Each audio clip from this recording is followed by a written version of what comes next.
One thing you don't know about me, you can knock a bitch down, but I'm going to get straight back up again, fighting.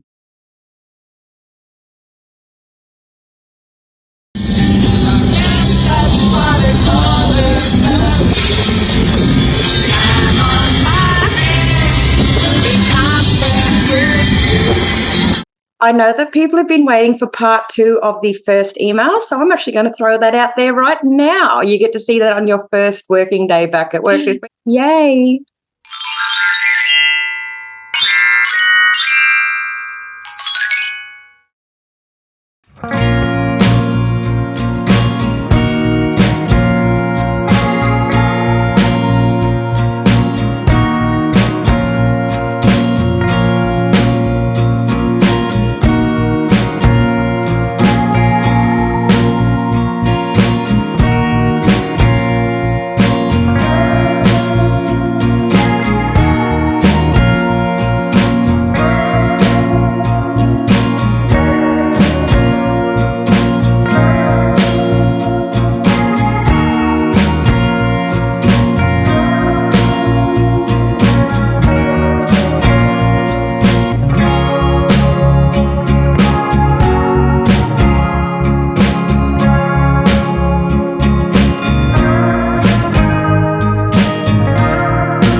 So I guess we'll start with the biggest update of all. On Tuesday, the 11th of April, I sent an email to Martin Wollaston, the acting state manager for the NDIA in Queensland.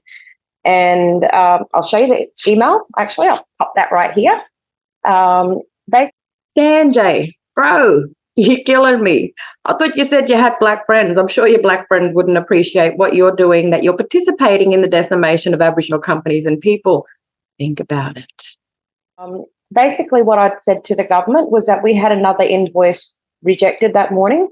The invoice amount was approximately $15,000. With regard to the invoices that I keep speaking of from the very first email, these invoices aren't small invoices. So they're not for like $100 or $200.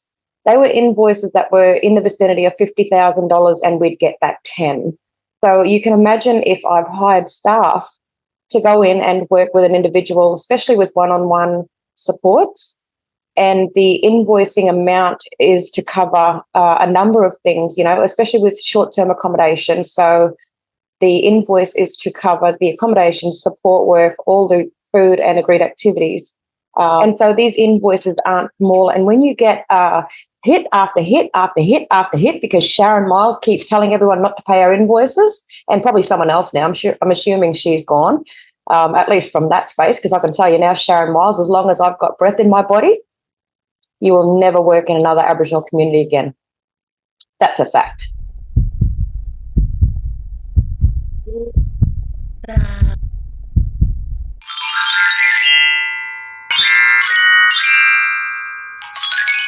We're trying to do our best.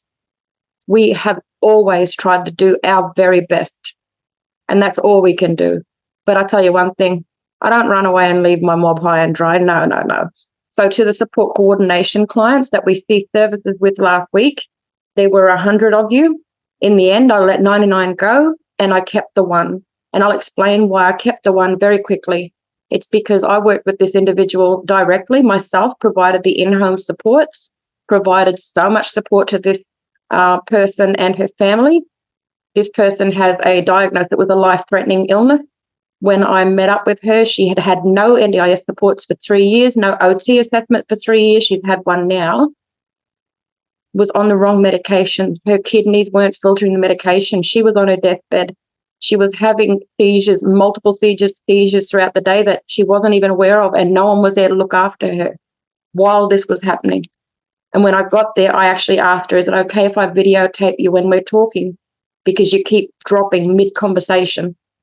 She said, absolutely. And she will happily, I've spoken to her, she will happily come online and talk about what I, as a support coordinator in that space, had done to help her live her best life. Not only support coordinator, because one of my staff was her support coordinator. I went in and I did the core supports and the capacity building, and I still will continue with that.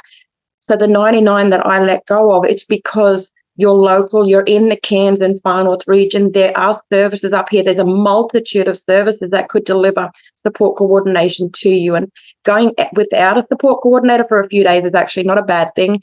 In fact, it's a good thing that the NDIA had to scramble and find you new services.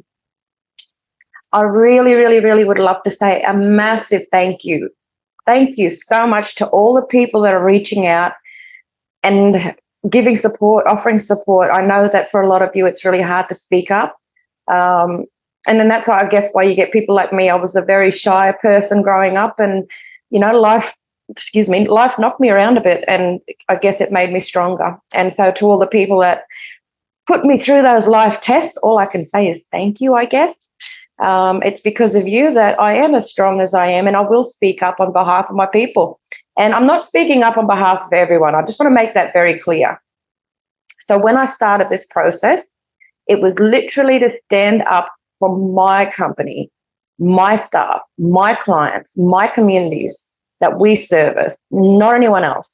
But if you're willing to join in and become a part of this, I guess, movement and revolution to get the government to basically do the right thing, please do. Please show your support.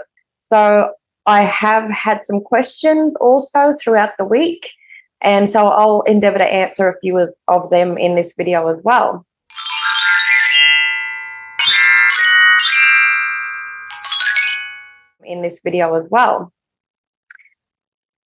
And the other thing that I've got is a little update for that for Mr. Craig Crawford. So Mr. Craig Crawford, here is the list of all of the services that I've supported. I think I've left a few off. I'm not 100% sure, so I'll have to go and check that. The last count I had was 30, and I believe there's 28 or 29 on my list, so I could be missing one or two.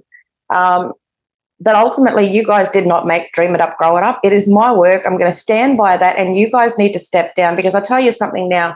Every person that I have spoken to about this since last year all said the same thing.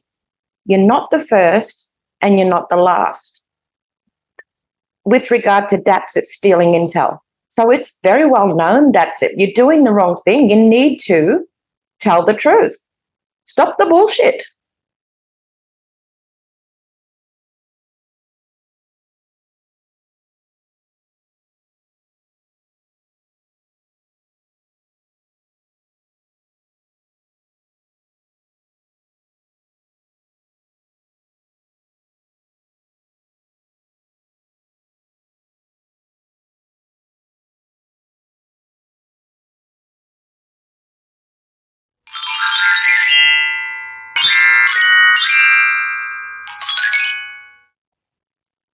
I will say to all of those services out there, and you know that I've been in this industry long enough to know exactly who each and every one of you are as far as services go, not individuals by name.